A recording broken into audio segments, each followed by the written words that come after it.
and gentlemen, presenting the King of Pop, Michael Jackson! Welcome to MojoPlays, and today we're taking a look at 10 of the most unexpected characters to ever appear in fighting games.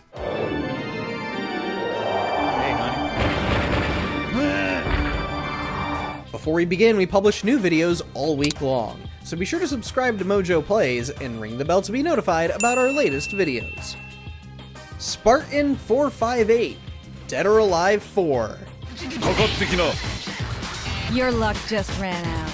The Dead or Alive series is known for having risque ladies and a good handful of buff dudes, so it was kind of wild to see screenshots of what appeared to be Master Chief from Halo fighting the likes of Kasumi and Hayate. However, this isn't exactly what many of us initially presumed. This is actually Spartan 458, and no, she does not come from any other piece of Halo media prior to this. During Dead or Alive 4's development, Tecmo had contacted Bungie, the studio that created Halo, for permission to include Master Chief as a playable character. Though certain narrative elements would complicate things, Bungie was on board with the idea, and the two teams collaborated to create an original character, a Filipino woman named Nicole, aka Spartan 458. And that is how you hit like a girl. Unfortunately, Bungie has since deemed Dead or Alive 4 as non-canonical, and the character has not been used or even referenced in any way by Halo nor Dead or Alive. As for Koei Tecmo's flagship fighter, Dead or Alive has since gone multi-platform, so we're likely never going to see a guest character like this ever again.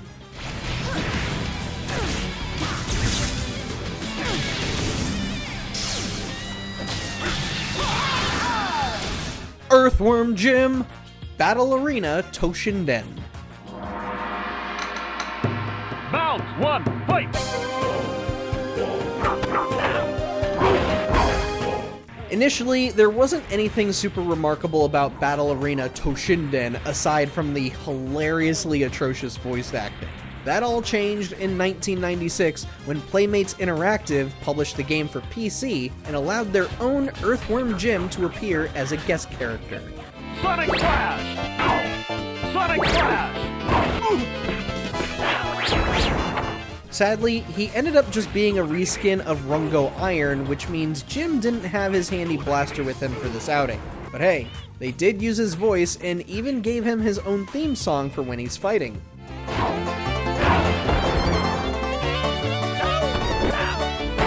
Hey, honey. Bad Box Art Mega Man, Street Fighter Cross Tekken. This is my destiny.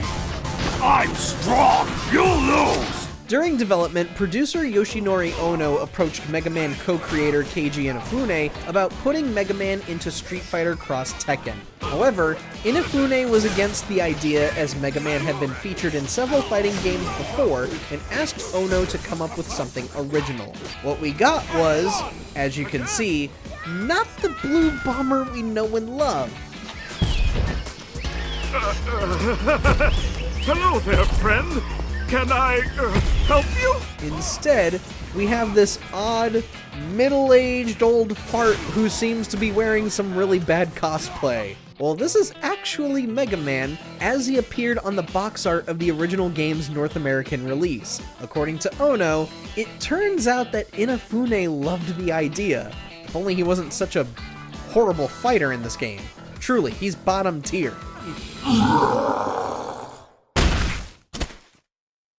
Victory is mine. You win. Pepsi Man! Fighting Vipers.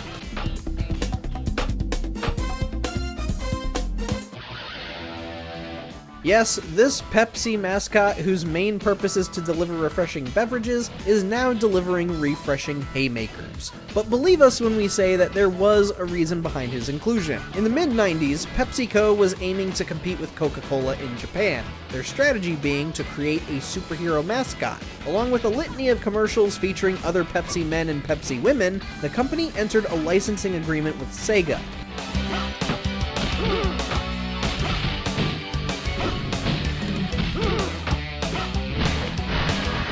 Not only would Sega develop an entire Pepsi Man video game, but they would throw him into fighting vipers along with a handful of Pepsi product placement throughout the game.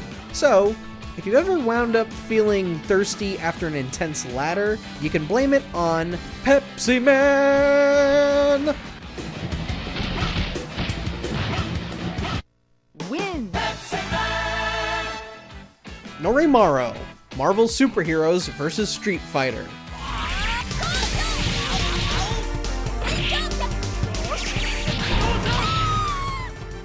Just about any MVC fan knows about Noramaru. He has become the meme of the community alongside Roll. But the strange thing about this clown is that he was only available in the Japanese version of Marvel vs. Street Fighter, and the reason for this involves some behind-the-scenes turmoil. See, some of the staff at Capcom were big fans of Japanese comedian Noritake Kanashi and wanted to create a fighter based on one of his characters. Kanashi would assist in Noramaru's development with ideas and live-action recordings to help with animation. However, Marvel was vehemently against the idea through and through, as the comic book giant did not like the idea of a gag character possibly beating Spider-Man and Wolverine in a fight.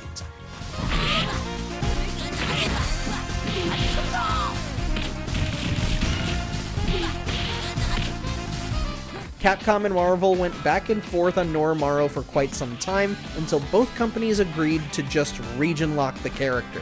However, he did become available worldwide when Marvel vs. Capcom Fighting Collection launched in 2024.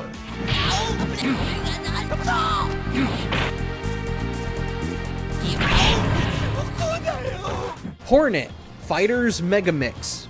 Go!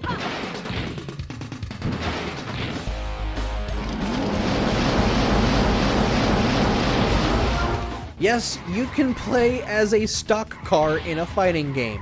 Not just any stock car, it's the Hornet from Daytona, USA. The Hornet is now ready to throw tires, and why was this even a thing in the first place? Well, to be honest, there actually isn't really a good reason. See, Fighters Mega Mix was this random hodgepodge of various Sega characters and assets fighting each other.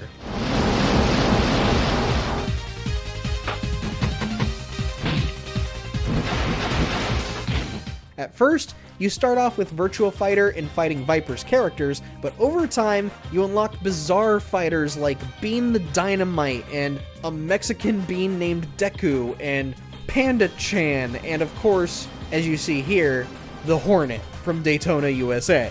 And oddly enough, the Hornet is an S-tier character. Somehow. I don't get it either.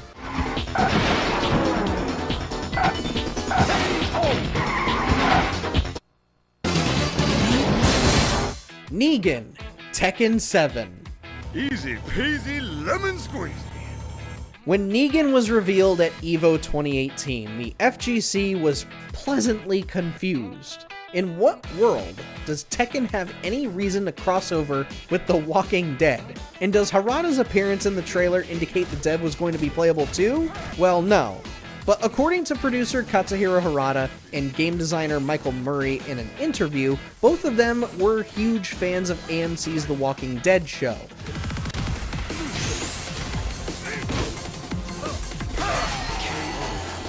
And so, while the two were at a convention, they got in touch with some of the folks from AMC, made their pitch, pointing to their work on Akuma from Street Fighter, and AMC was immediately on board, and the rest was history.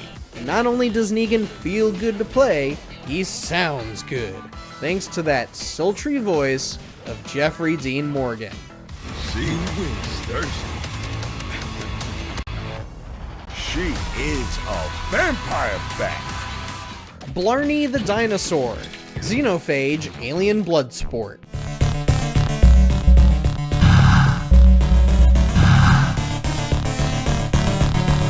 Xenophage Alien Bloodsport features a wealth of menacing aliens with vicious moves and finishers. But hidden within its files is the famous purple singing dinosaur, Blarney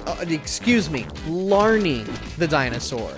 What in the ever-loving hell is this gentle giant doing in an ultraviolet fighting game like Xenophage?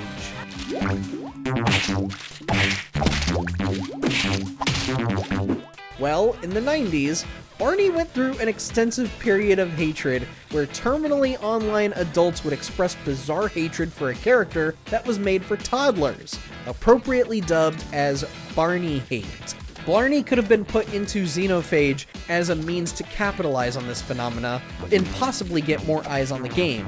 Alas, Xenophage never fully caught on and remains a rather obscure and niche corner of the fighting game community. Cristiano Ronaldo, Fatal Fury, City of the Wolves.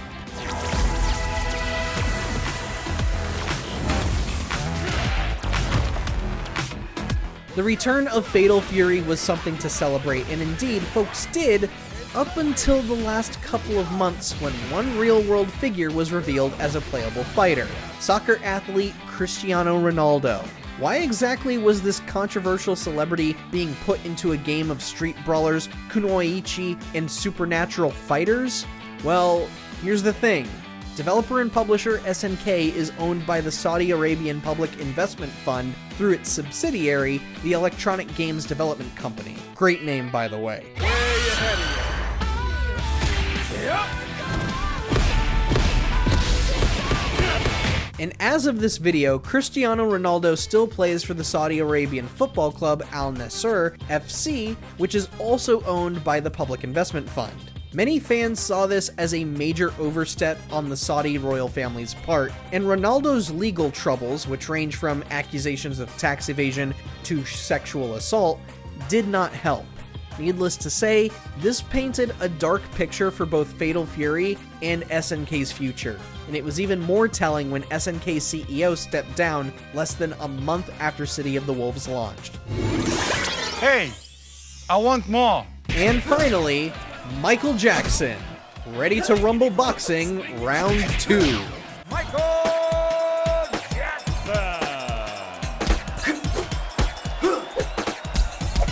You can't win. The title's mine.